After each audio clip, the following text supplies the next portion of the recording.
All right, for those who didn't make it, I don't want to tell you how good the break was because I want to be fair, but next time. All right, so last time we had the phone going off. This is where you're talking about revocable trust, and I was just making the observation that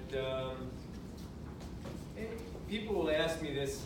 You know, many people set up pay on death accounts, and those go by many monikers.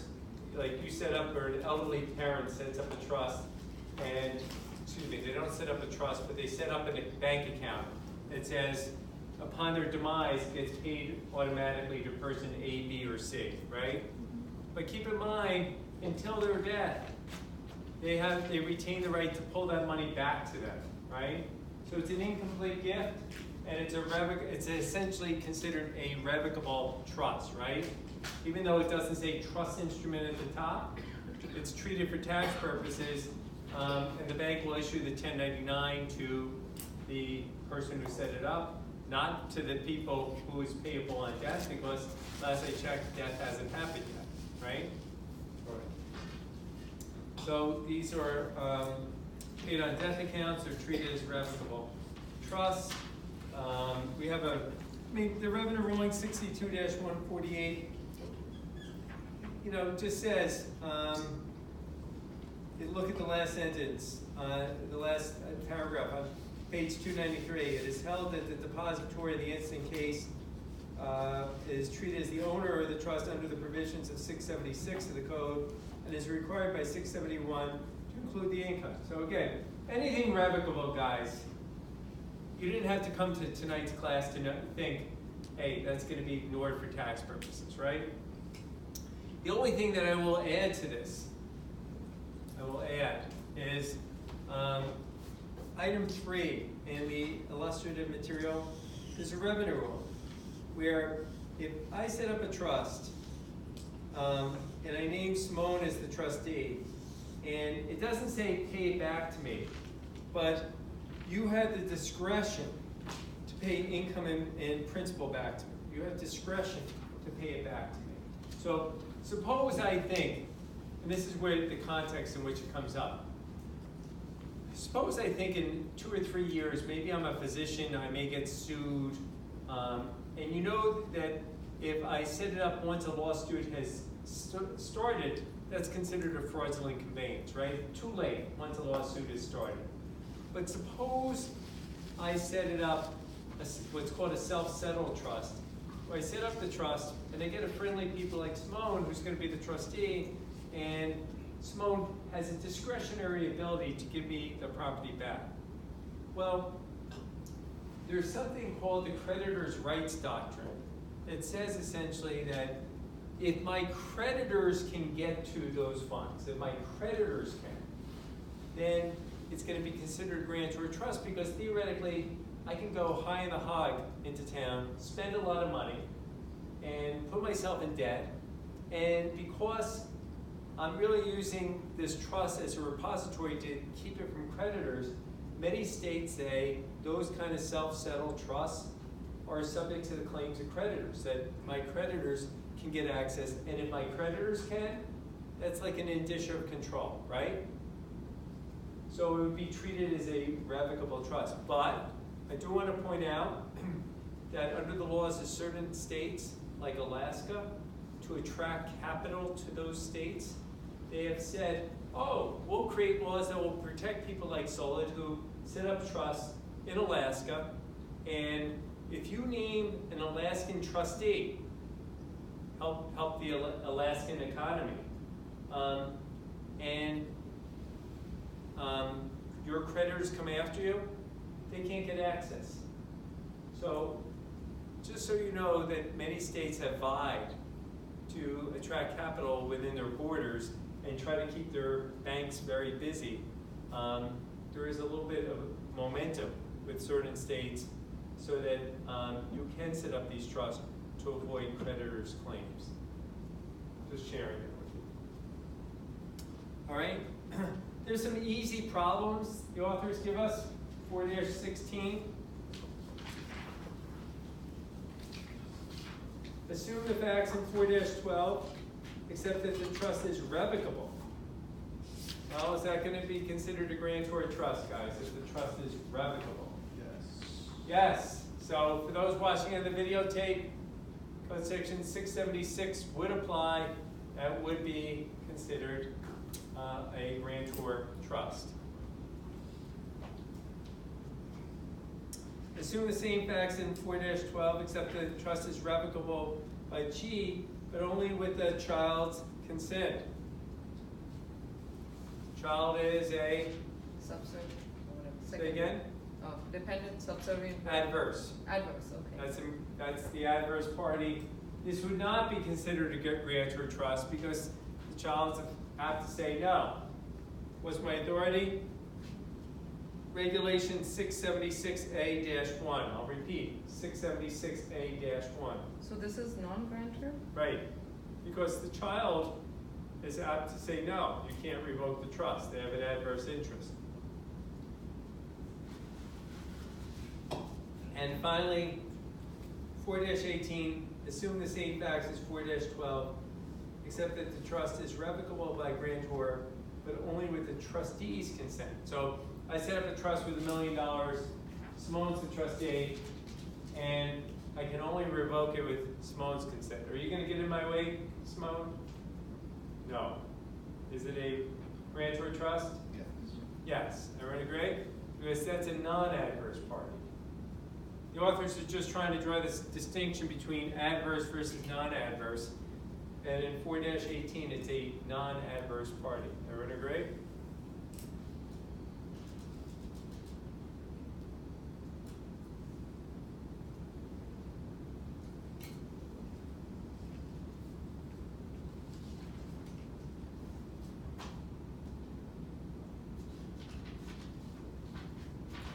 You guys ready to talk about Code Section 677?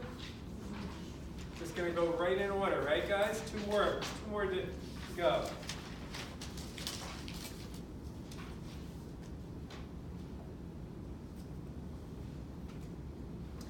Code Section 677 talks about the grantor shall be treated as the owner of any portion, again the word portion is used, of a trust, whether or not he's treated as owner under 674, whose income, without the approval or consent of an adverse party is, or for the discretion of the grantor or non-adverse party or both, may be distributed to the grantor or the grantor's spouse, held or accumulated for future distribution to the grantor or the grantor's spouse, or applied to the payment of premiums of life insurance policies, essentially.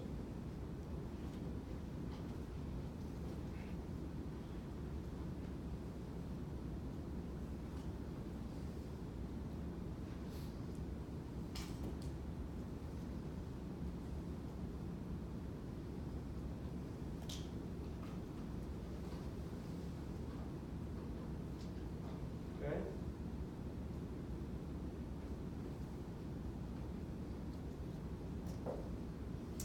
And let's see what I can call to your attention here. Why is life premiums, why are life premiums specified? That Life seems like insurance a premiums. random thing. We'll see towards the end. Hold that thought, Dee. Hold that thought, okay?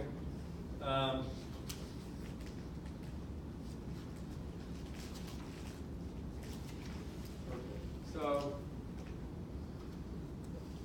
here, just like Clifford, if you recall Clifford, essentially, person set up a trust, but the income, essentially, he retained the right to use the income. It's certainly a big indicia of control, right? If you have the right to control income, suggests that you should be taxable on it, right? And not surprisingly, that's what the courts have so held. So, in Duffy, we set up a Clifford Trust, okay? Clifford Trust. So it's got to be more than 10 years. It's going to transfer improved real estate to the trust, and the property is going to be leased back for use by his medical practice, okay?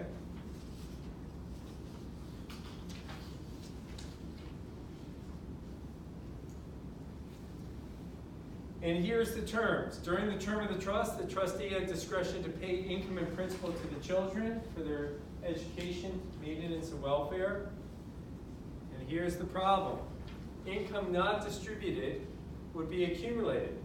And what would happen with that accumulated income? After 10 years, the grantor had the right to revoke, in which case the accumulated income and principal was to be paid to the grantor. Now, keeping in mind that trusts of yesteryear were the perfect tax shelter, right? Because they had a lower tax bracket.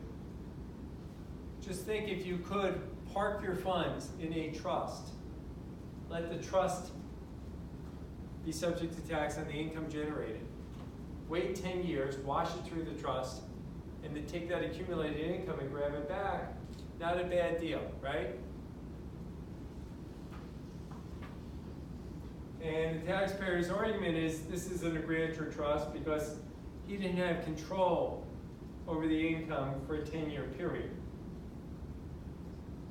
And that doesn't fly. The court, I think, if you read the case, says this seems squarely within the scope of Code Section 677A.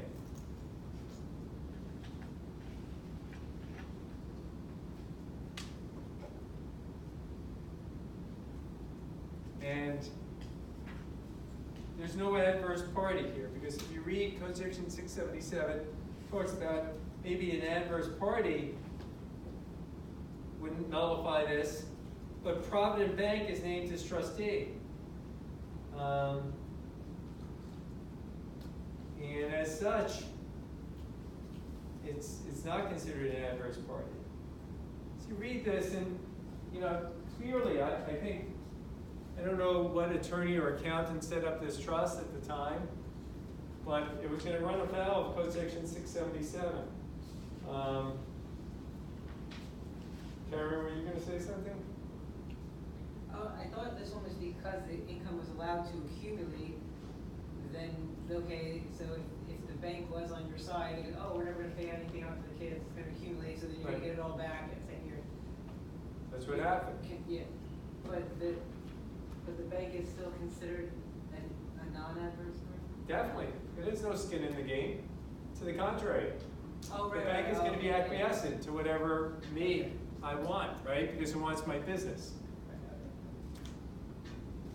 I saw the independent thing, I was thinking that's for Right.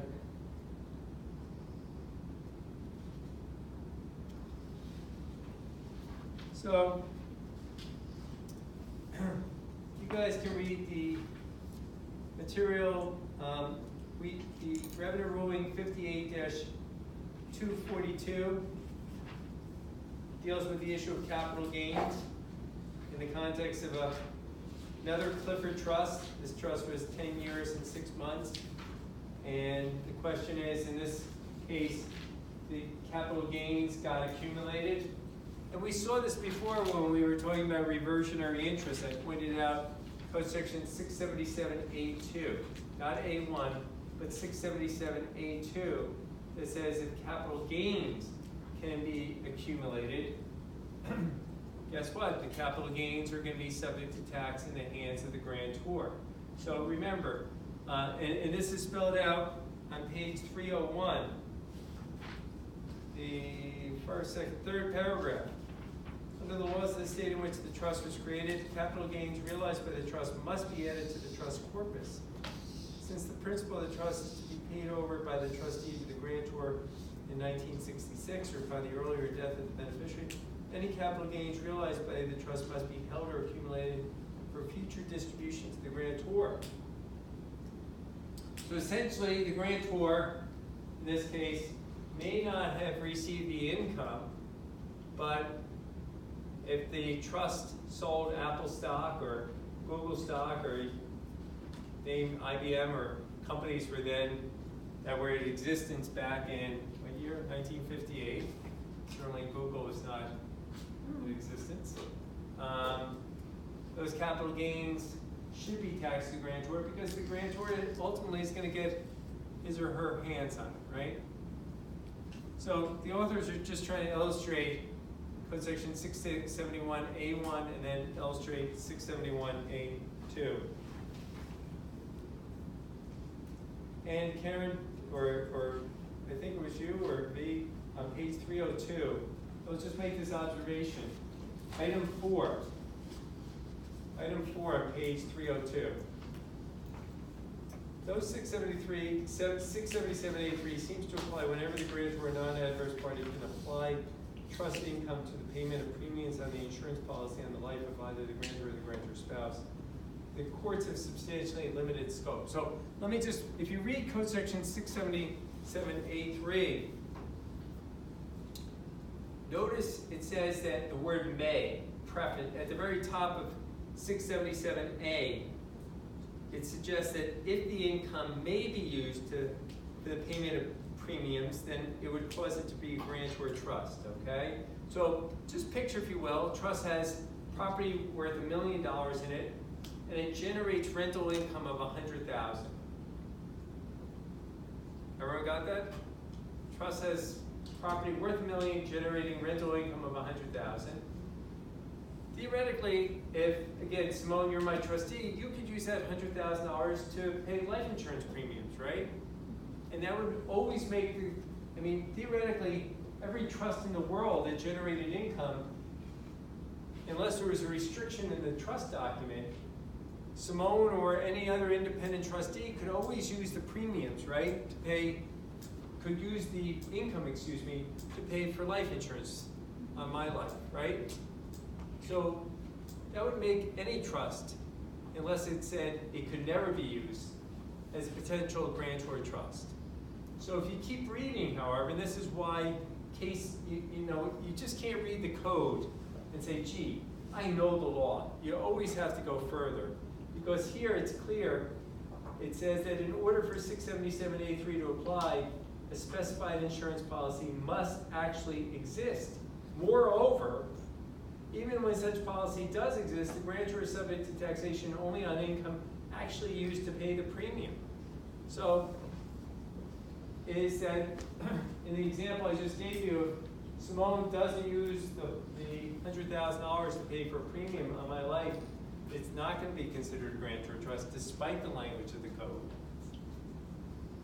And in many trusts, what ends up happening is where there is actual life insurance, my experience is, so suppose I do set up a life insurance trust. What ends up happening is I generally only have, the trust holds the life insurance. I generally don't contribute other property to the trust.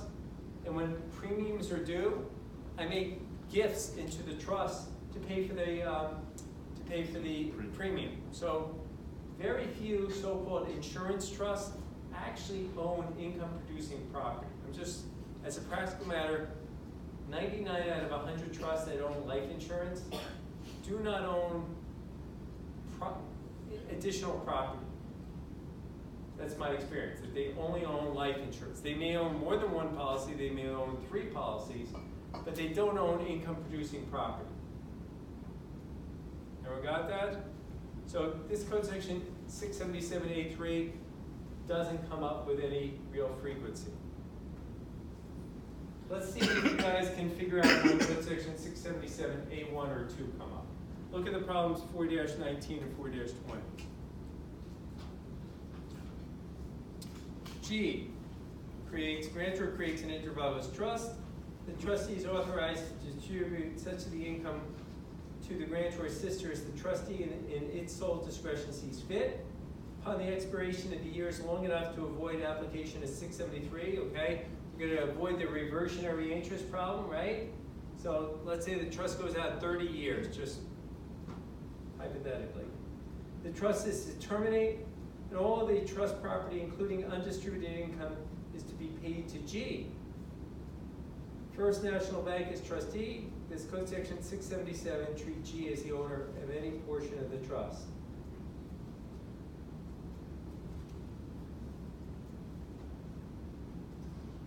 Take a pause, think about it.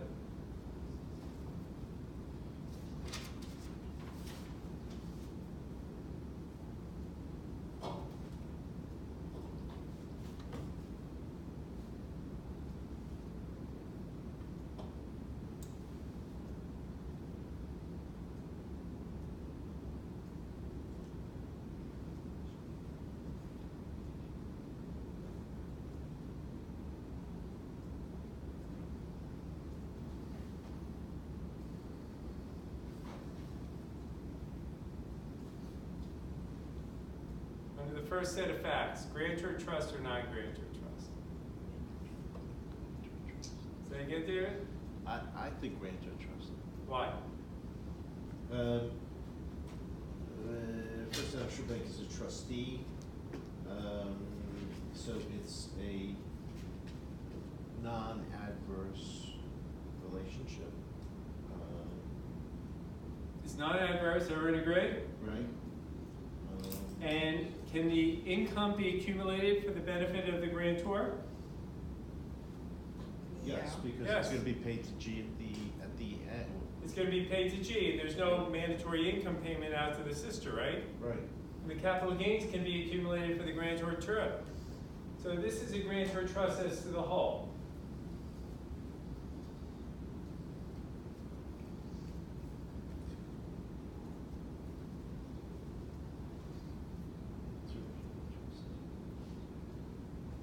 Everyone see that? Grantor trust as to the whole.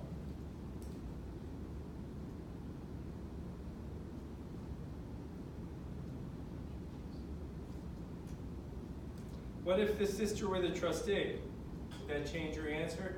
Think for a moment. Don't say it out loud. Think for the moment.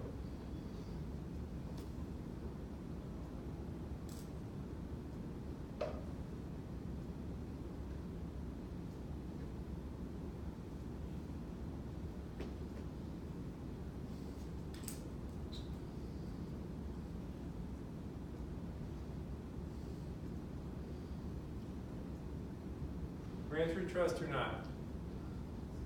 Not? Anyone say it is? Does everyone say it's not? If you say it's not, why not?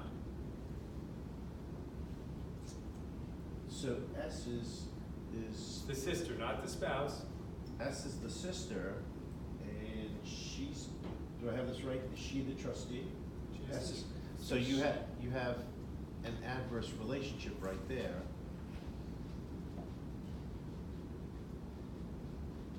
Okay? Trustees authorized and oh, okay. Is it? Do I have that right? Is S the trustee here? Yes, she is. The sister Okay. is the trustee. So you have an adverse relationship, and then the reversionary interest to the grantor is only the principal shall receive the income. Okay, so that you just did it. I think you answered your own question. So it's a non-grantor trust as to the income because you have an adverse party, Right. but it's a grantor trust as to the principal, the capital gains, So because it's split. she has no control over that, right? The sister has no control over that.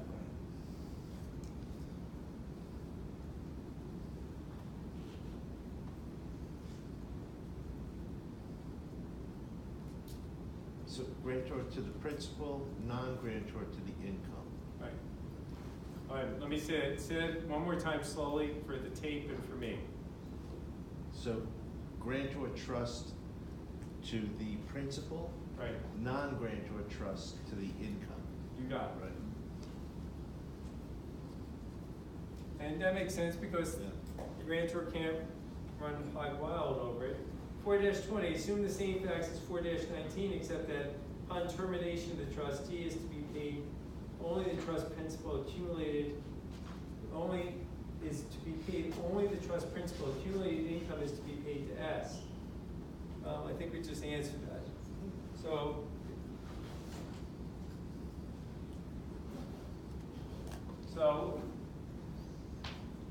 it's going to be grantor trust with respect to the principal or corpus, and non-grantor trust with respect to the income. So can you be both? I Be mean, both. grantor as to principal, non-grantor as to income. Okay. Right? Because the word portion is used. The statute uses the word portion, right? In 677A. And the portion connotes that you can have partial status. All right?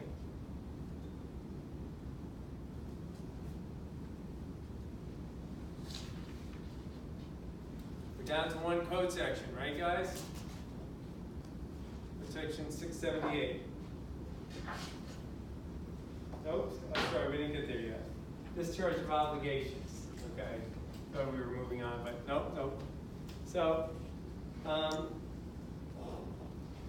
obviously, if a trust can be used, right, to satisfy your obligations, I would agree that you feel powerful with respect to that trust. Everyone agree that if you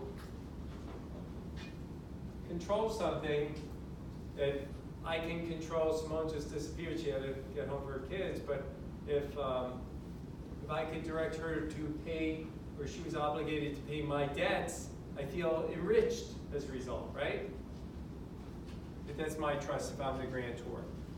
So if you look at code section 677B, it says income of a trust shall not be considered taxable to the grantor under subsection A or any other provision in this chapter, merely because such income in the discretion of another person, the trustee or grantor acting as trustee or co-trustee, may be applied or distributed for the support maintenance of a beneficiary whom the grantor is legally obligated to support or maintain, except, and this is a big except, to the extent such income is so applied or distributed.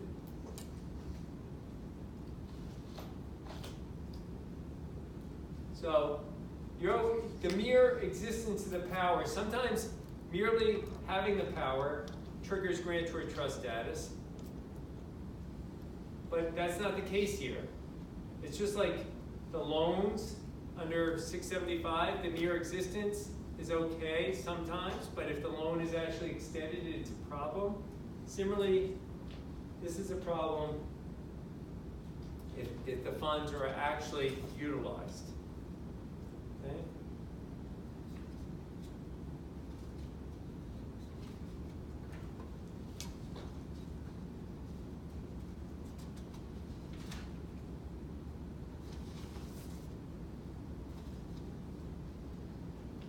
Okay, so we have our first case here to try to demonstrate this.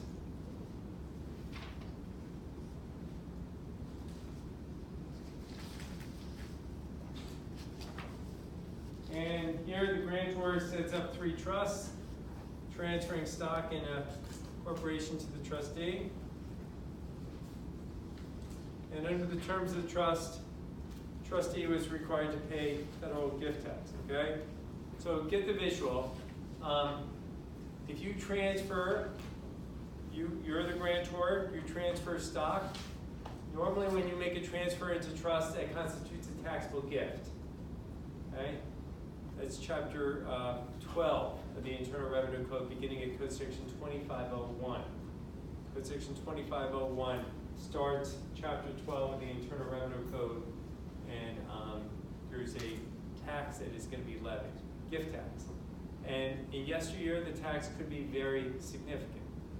But instead of paying the grantor, picture each of you set up a trust, and you're going to owe gift tax, you say, you know what?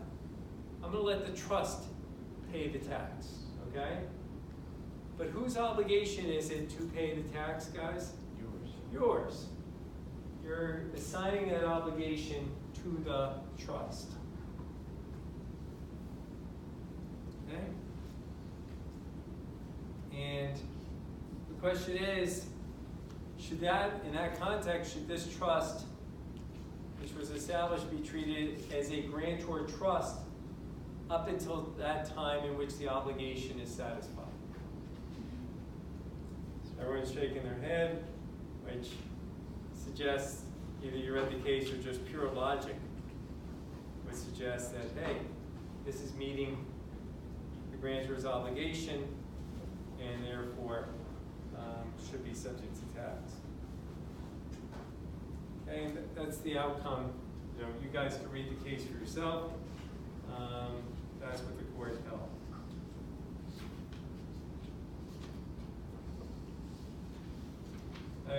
I will point out there was a contract that said that he wouldn't be obligated, the trust would. The court points out that you cannot contract around this obligation. In other words, the federal law says the donor is obligated. You cannot circumvent that by putting in terms in the trust to try to shoehorn the outcome you're seeking to achieve.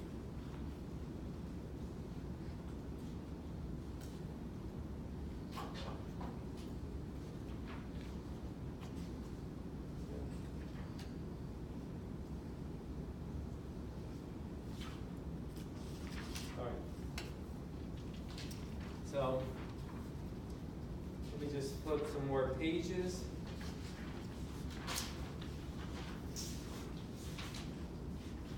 Let's talk about the morale case.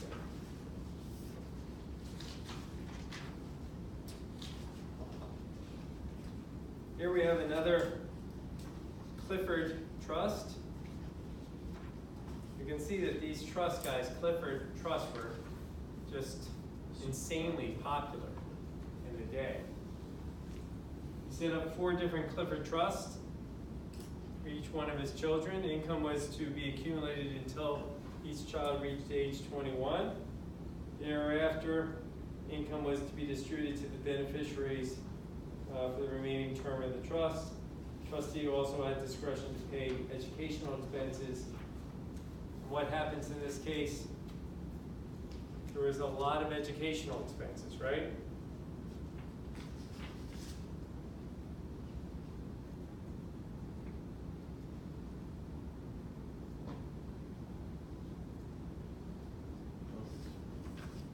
And here, his kids went to several private schools, if you recall. Went to Vassar, Connecticut College, Brown University, the Holderness School, and the, can't even pronounce it, Gwinnett School, whatever it's called. Who received the bills, the trust or the taxpayer? Taxpayer. The taxpayer received the bills. And essentially had the trust pay the bills, right?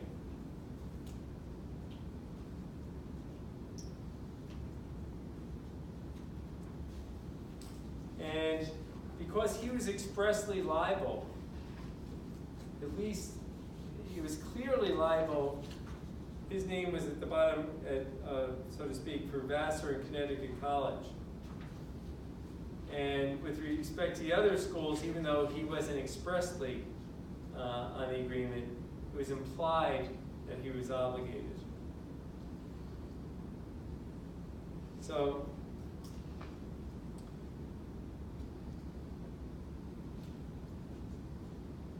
here, since this was his obligation, and since the trust was being used, the income from the trust was being used to meet his obligation, no one's going to fall off your chair if I tell you the outcome of the case was, it's treated as a grantor trust.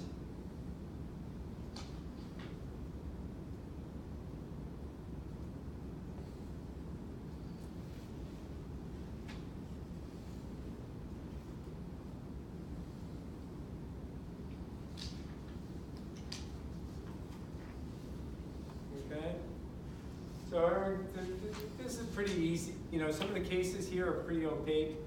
This case is not that opaque, right? Here a person had an obligation, trust met the obligation. Certainly you're exercising dominion and control over income if something is being used to meet your obligation. You guys help me out. Page 311, how do you pronounce W-Y-C-H-E? Weich. Weich? Okay. So on page 311, we have another case here. Grantor sets up 3 short-term trusts. Sound familiar? Another Clifford trust. Income was to be distributed annually directly to the beneficiaries, to savings accounts in their name, and could be used to expend for their education. And during the years in question, the trust paid for private school education, music and dance lessons, right? Real cornucopia, a different kind of enrichment expenses, right? And here, one distinguishing factor compared to the Morale case. Who signed off on being obligated on these obligations? What? Say again, David? Harriet is the wife, right? Was it she? She signed, the trustee signed. Trustee, yeah. Right. She signed. So the Harriet- bills were never sent to the grantors. Right. No bills were ever sent to the grantors. They were sent to the trust. So technically, the grantor was never liable on these obligations. They were much more careful. And then there's another issue. This is a different state, right? Do you recall where Morale was? South Carolina. Well, in this case, I think it was South Carolina. Where's Morale? Oh, sorry. Unless I want to find it, I won't find it, but.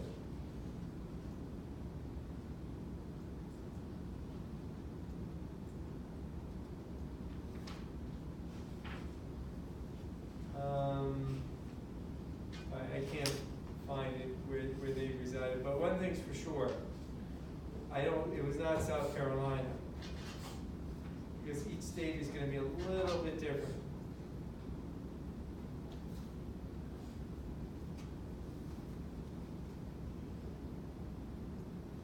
I think Monroe was Maine. Where do you think it was? Is it Maine? Could be Maine. But kind of interesting, kind of scary at the same time. Look at page 312, the last full paragraph on page 312. During the years 1973 through 1967, free elementary and secondary public school, primarily supported by local property taxes, were available in Greenville County, South Carolina. And plaintiffs' children might have attended such public schools at no cost to plaintiffs. Throughout at least most of that period, if not all of it, attendance of a child at any school, public, private, or parochial, was not compulsory under South Carolina law. Kind of scary that South Carolina, during the years in question, I thought it was mandatory. I thought, like, in colonial times, you had an obligation to send your child at least through, like, grade school. But let's put it this way: it doesn't look like South Carolina's putting a big emphasis on education, right, guys? Not back then, anyway. Not back then. The law's changed since. The law, let's fingers crossed, has changed. And if I run for office in South Carolina, I think I will not win because of this video. All right. So the point I'm making is, in Maine, as opposed to the prior case, Morale, where the court might have said under state law you had an obligation to support your kids at least going through college. Here, this court, or at least in this state, doesn't seem like there's much an obligation or duty that you have to fulfill in terms of educating your children, right? And if you do, you should just have to send them to public school. It's not going to be an issue like anything you do in terms of sending them to private school, music, dance lessons, or the like. It's purely serendipitous, right? Icing on the cake.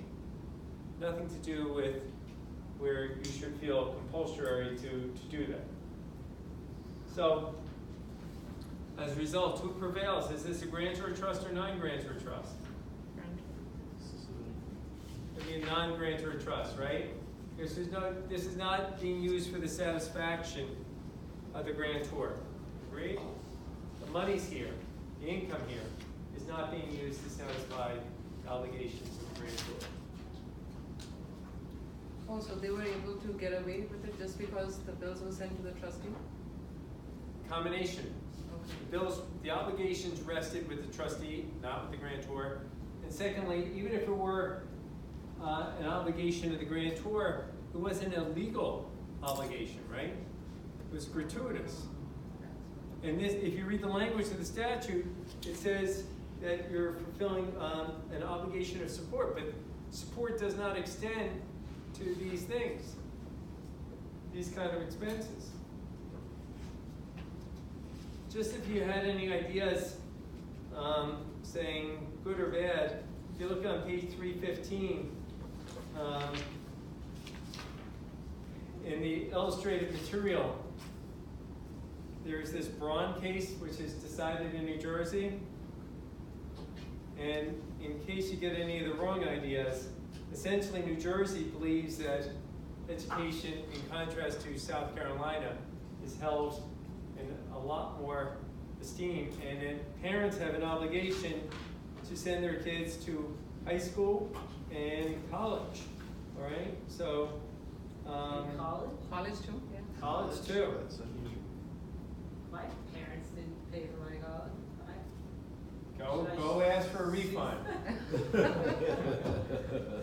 I thought it was only like till 16 or something, you're actually New Jersey required. takes the position that you're supposed to educate your kids.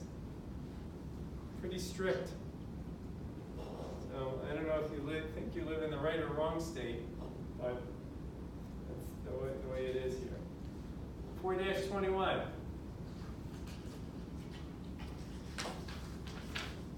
Assume the facts of 4-12, except that the trustee is authorized to apply the trust income towards C's education. Okay, so just keep your finger here and look back at 4-12. Okay, let's go back to 4-12. G creates an inter-rival's trust. All the income is to be paid to C. This is the first problem we did tonight. Okay, this is on page 292. If you recall, all income to be paid to child, G's child for life. Upon C's death, the trust is to terminate. The principal is to be paid C's then living issue per stirpes. Remember, this is a GST trust. And then it's going to vest, First National Bank is going to be the trustee. Now the question is, those are the facts, except the trustee is authorized to apply the trust income towards C's education. What are the tax consequences of each of the following? When C is 12 years old, the trustee pays for her school books. Well, is that going to be considered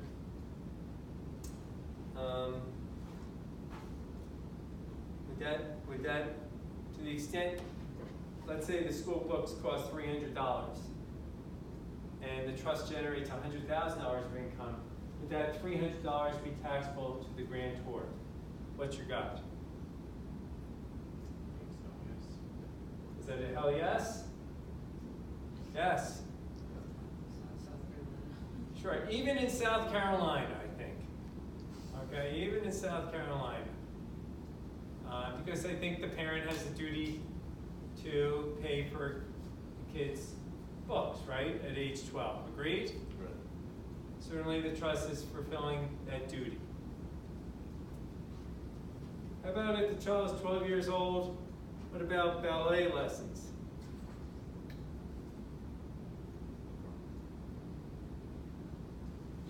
You have an obligation to give your kids ballet lessons? No. However, I will say under the WYCHE case, no, not in South Carolina. Query.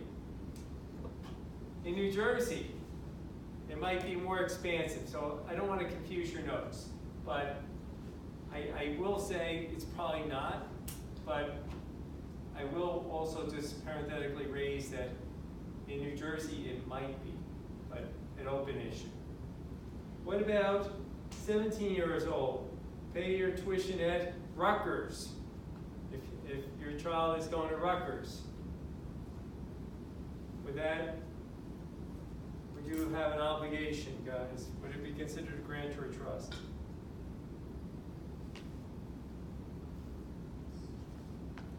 And what did we say? Under the Braun decision, yes, this would, here you definitely would depend on what state you resided in.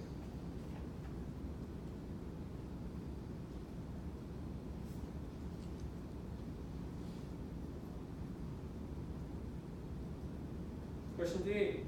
When C is 17 years old, the trustee pays for a tuition at Princeton as opposed to Rutgers. And let's just say, hypothetically, Princeton is double the money. And here, what the authors are trying to suggest, and the case law is not clear on this, yes, you may have a duty even under the Braun decision to send your kid to college, but does it have to be the creme de la crop, or whatever the French is that I can't pronounce? The creme de la crop? Creme de la creme. Creme de la creme, thank you. Yeah. Creme de la creme. Or can it be Rutgers tuition? Let's say Rutgers tuition is 20, Princeton is 40. Do you have an obligation? Yes, you may have an obligation, even in New Jersey, to send your kid to college, but does it have to be the college of his or her choice? And then the author's raising this rhetorically without giving us an answer. It's not clear what the answer is. I'm not trying to be ambiguous, it's not my goal in life, The authors are just trying to raise it. There's no definitive answer here. And finally, now the child is 22, so they're no longer a minor. Would this change your answer? And certainly in many states, when the child is not a minor, many states would say you have no obligation as a parent. New Jersey, once again, as represented in the Braun case, could say, hey, excuse me, your duties extend beyond your child just being a minor. Now, does that mean at age 50 you still have to support your child? No, probably. But maybe at age 22 you still do. So again, I'm not trying to make your notes ambiguous, but it could cut either way. So if he has the obligation, it will be a grantor's trust, right? Yes, if there is an obligation, it would be a grantor trust.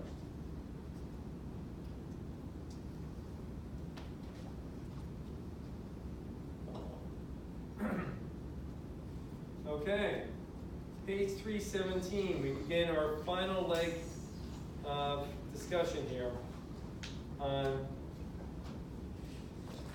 Code Section 678, which you may want to open up.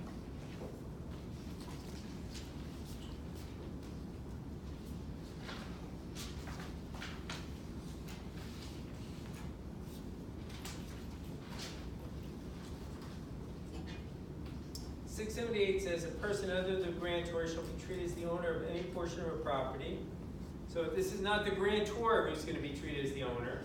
It's going to be someone else to which such person has a power exercisable solely by himself to vest the corpus or the income therefrom in himself, or such person has previously released, partially released, or otherwise modified such power, and after the release or modification, retain such control as would within the principles of 671 to 677 exclusive, subject the grantor of a trust to treatment as the owner thereof.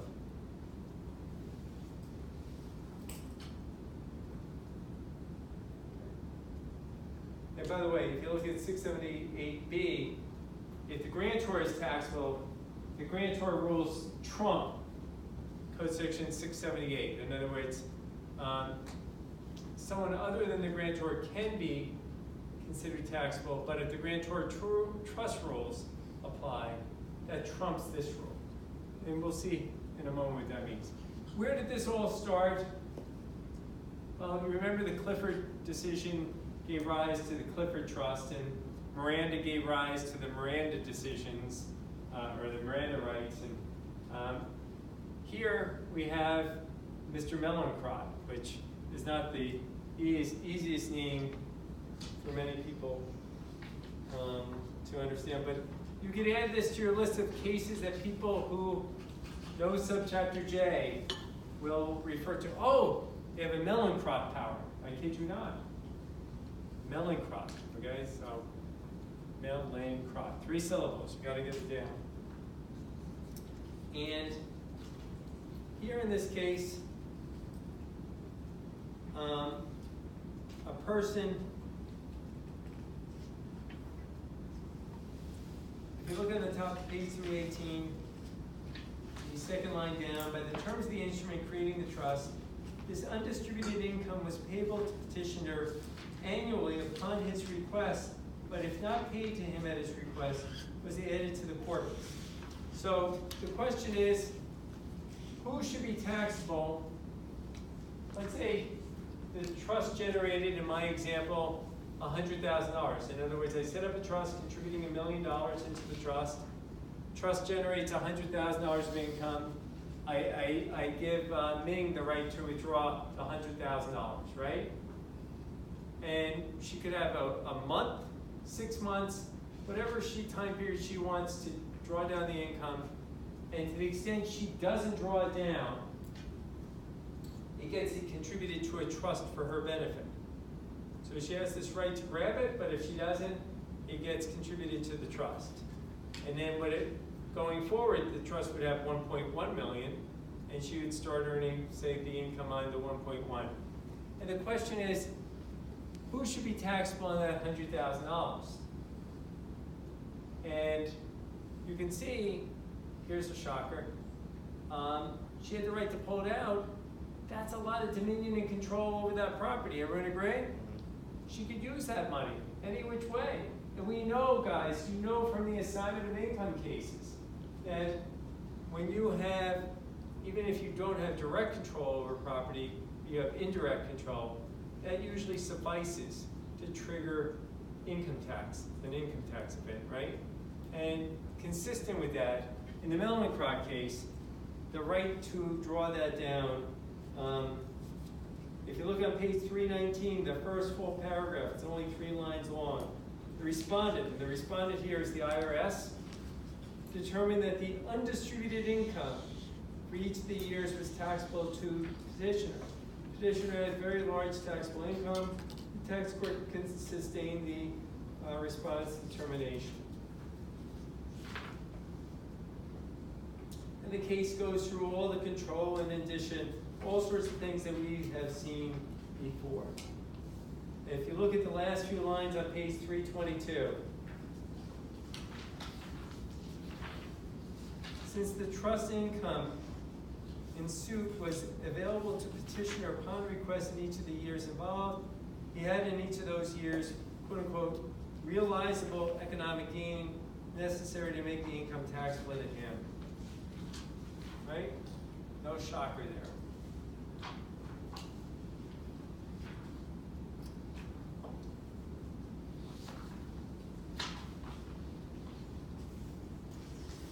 Now, what the authors are going to do, after this case was rendered, Congress came up with Code Section 678. Okay? Tagged on. So, came in the aftermath of Clifford, Mellencroft, we have Code Section 678.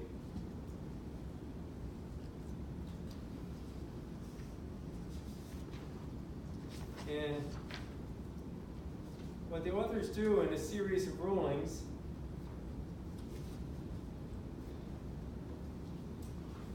is that, let me just paint a picture on page 322. There's this revenue ruling 67-241. And suppose I set up a trust for EK's benefit, and I put in $1 million, and I give her the right every year to draw down the greater of $5,000 or 5% of the trust, okay? We're going to have the visual that I set up this trust for $1 million, and she can get from the trust the greater of $5,000 or 5% of the trust. 5%, last year checked, is how much? 50,000, right? Where did I come up with this concept of 5 and 5? Have you guys heard of that before? Ever? Is that a no? If you were, and I don't think it's in your code, because it's an abridged version, but Code Section 2041B2, 2041B2, provides that if you give a person a power, like EK, is it in our code, EK 2041B2? I don't think it is. We'll check. Is it? It is? It is there? 2041B2? Only 2041? One second.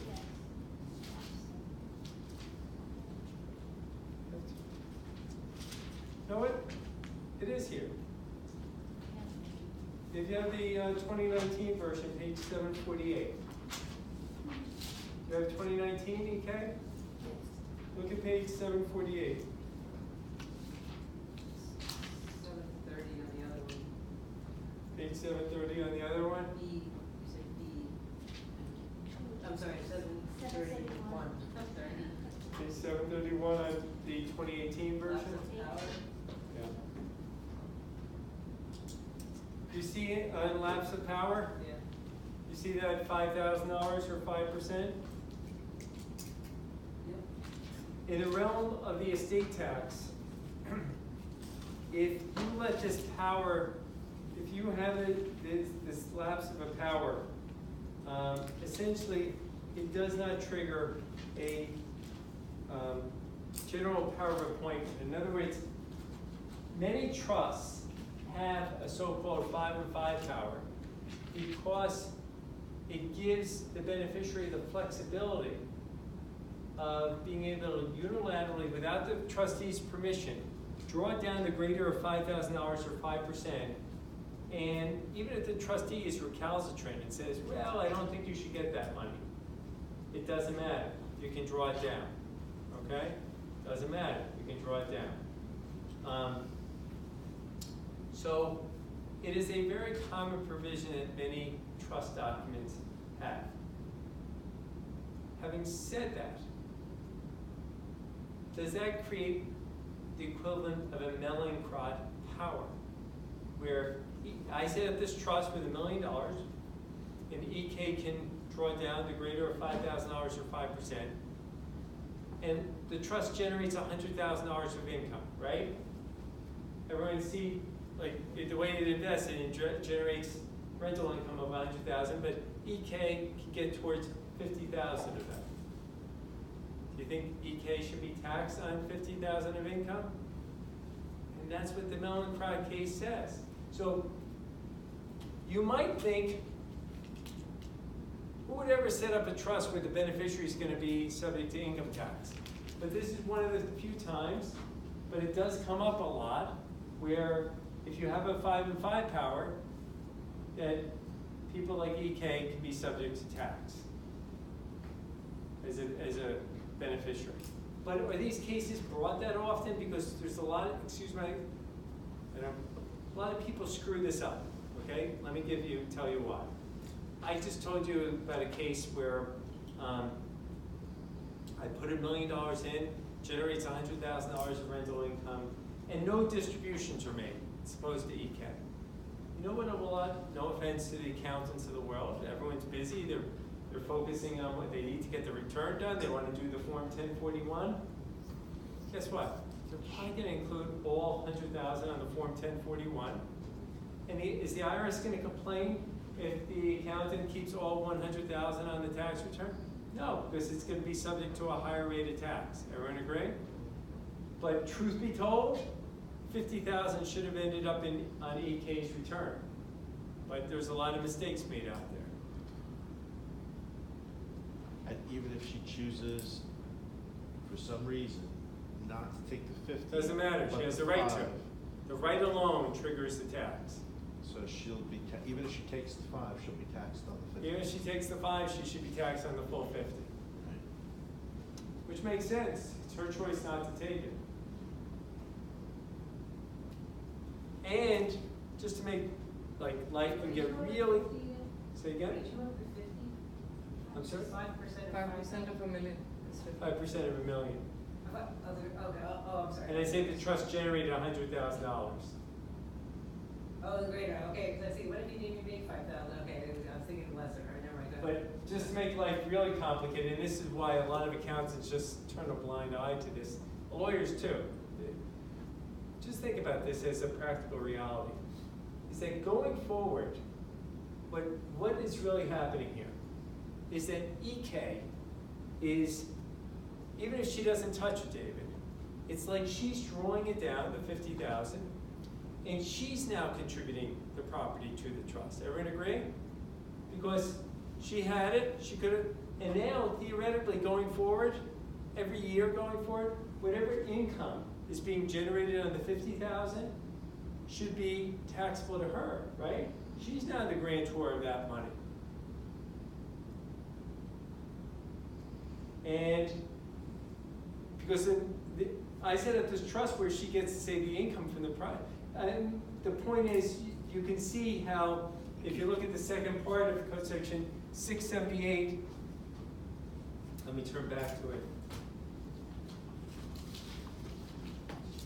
It says, 678A2, such person as previously partially released or otherwise modified such power, and after the release or modification retains control.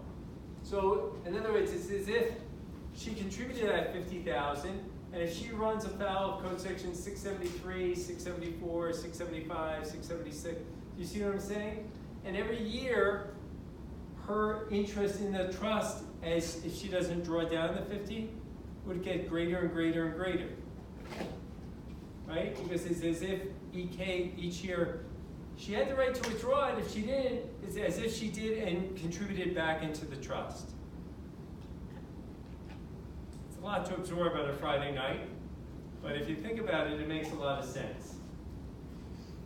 You guys dwelling on that?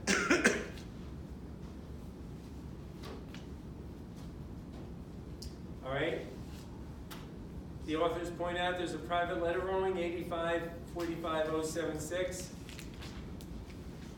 Keep in mind what I said to you last class, that many people set up trusts and they want whatever they contribute to qualify as a present interest gift so that they can avoid having to file a gift tax return. And a present interest gift is defined in Code Section 2503B. Code Section 2503B defines a present interest gift. If you generally make a gift to a trust, okay, I want to set up a trust for EK's benefit, and I'm going to contribute, say, $15,000. If I contribute it to the trust, I've used up $15,000 of my lifetime exemption because it's a gift of a future interest, right? EK can't touch it until she turns age 40, okay? But if I give her a 30-day window period, where I say the first 30 days I contribute this, she can draw it, right? And if she doesn't draw on it, it will then be held as part of the trust. Guess what? That $15,000 goes into the trust. She has a window period of withdrawal. All of a sudden, income that's a Code Section 678. That's a Mellencroft power, right? Because she now has that money, and she could withdraw it, and instead she's contributing it to the trust. So now, you want the truth? Does this really come up a lot in practice? No, because what ends up happening is the trustee will then use that $15,000 99 times out of 10 to buy a life insurance policy. And the trust generates no income, all right? So many of these trusts that hold life insurance, in which people make gifts, 99 out of 100 hold life insurance, and life insurance trusts don't generate income, right, guys? And when someone dies, does that generate income? No. Why? Code Section 101A. Life insurance proceeds are generally not subject to income tax.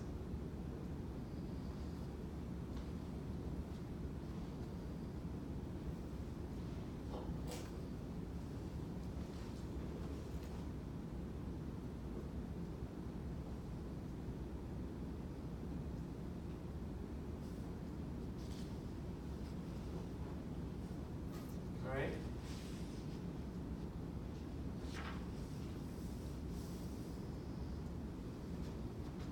I don't want to get too much into minutia because for my purposes, I just want to make sure that everyone here can identify what is a Mellencroft trust or Mellencroft power. How does Code Section 678 work? The authors point out there's a revenue ruling 81-6, that even if the person is a minor, okay, even if they're a minor, that doesn't get in the way of it possibly being a Mellencroft trust, where Code Section 678 would apply. So just look it over. That's not hard to read. I just want to make sure that we look at the problem on page 328. On page 328, let's just do these two problems. Maybe we'll call it a night. Okay?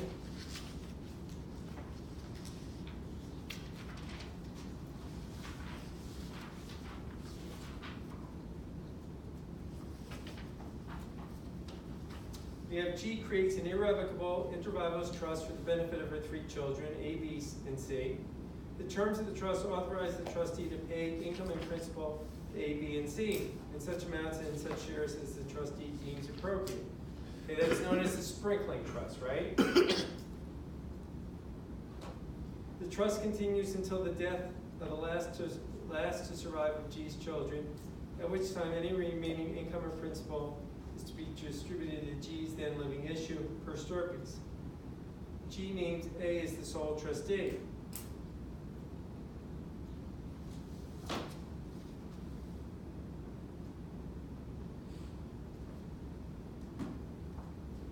Who gets taxed on this?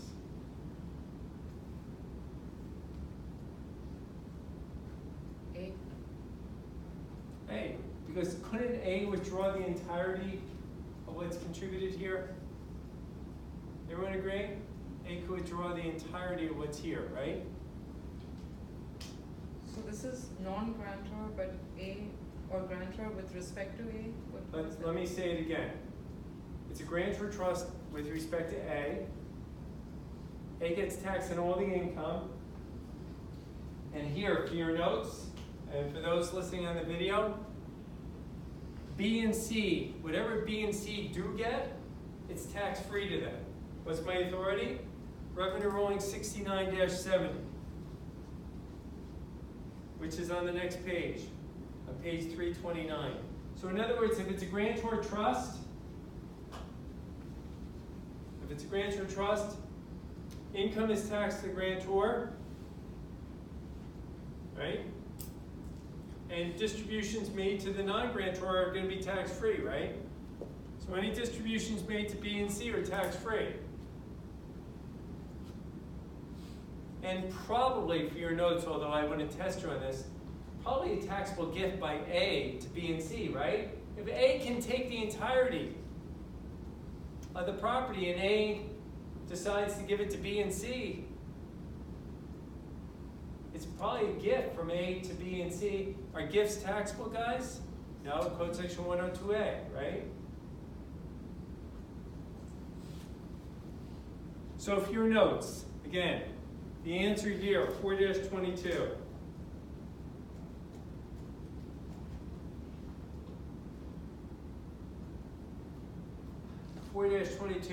It's a grantor trust as to A. What's my authority? Code Section 678.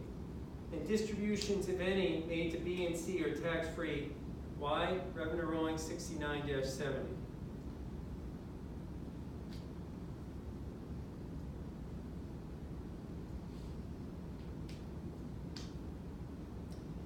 Any difference if G names both A and A spouse as co-trustees? Would that change things here?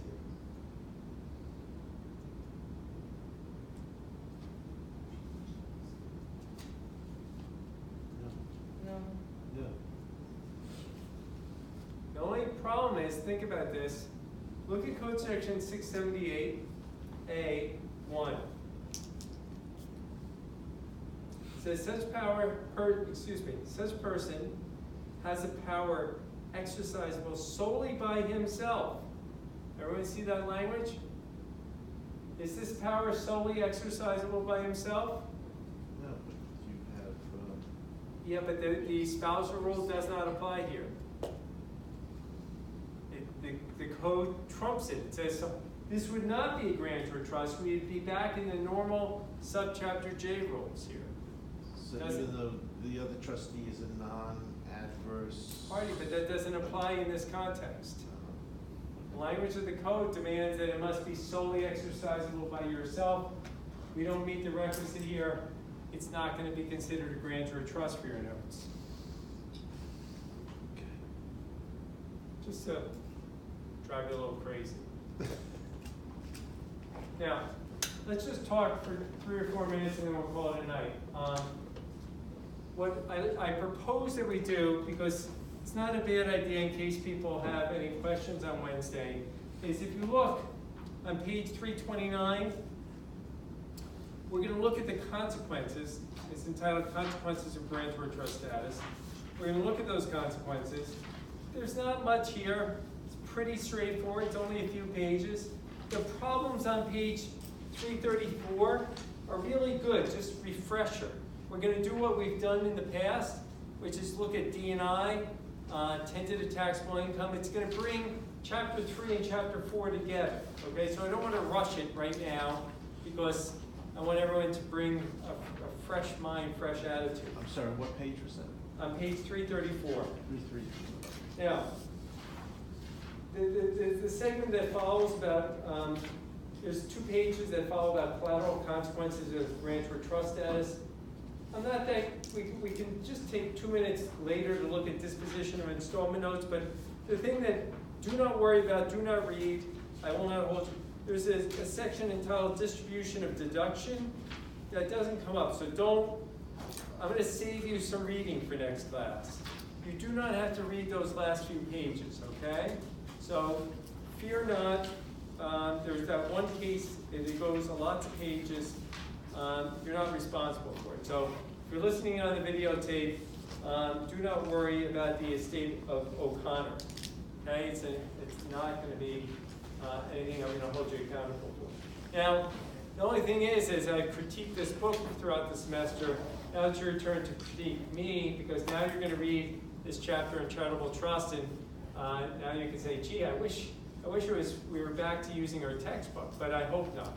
So for next class, again, we're gonna look at 5 or 6 pages again, back in the textbook, and everyone's gonna look at the chapter on charitable trust, and there's lots of problems that we're gonna work through, pretty simple, but hopefully straightforward embodied in that text, okay? So everyone have a great weekend. Thank you for coming on a Friday night, and I will see you on Wednesday. And thanks, Steve, for taping.